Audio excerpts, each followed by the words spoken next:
अजकल social media ते नवा ही जनाब ड्रामा चले दा।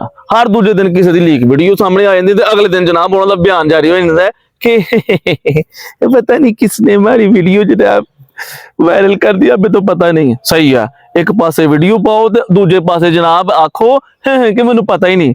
हालांकि तुहाडा अकाउंट जिहड़ा डेड हैगा ही उन्होंने वायरल करने का तुहाडे ज़हन च आखिरी तरीका हैगा है। सब तो सस्ती शोहरत लैन का तरीका लोगों ने हुण ये लभ लिया कि जनाब वीडियो पाओ, फिर दूसरे दिन लोगों को यकीन दिलाओ कि भाई मैं नहीं वीडियो सुट्टी, अरे पता नहीं किन्ने सुट छड़ी है। सानू पता है कि सस्ती शोहरत का तरीका है।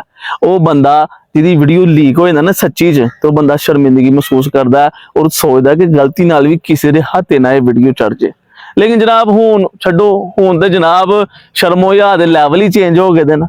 पहले लोग सोचते रहे ना कि यार साडी ना किते वीडियो या तस्वीर ना किसी को लभ जे। हुण जनाब ओनली फैंस आ गए, चंद पैसे खर्चो ते मजे लो। मैं कहांगा बादशाह इन्हां दी वीडियो फेक, वीडियो लीक दा ड्रामा फेक, उस तो बाद जिहड़े ड्रामेबाजी है वो सारी दी सारी फेक। वजह पिछे की है? वायरल होना, और कोई वजह नहीं है। तो सही पुछो ना मेरे को, अगर मैनू लगता है कि किते ना किते जनाब साडा भी कसूर हैगा, साडा भी है। हुण देखो ना, एक बंदा बहुत अच्छा कंटेंट बनाता, वो किसी ने नहीं वेखना।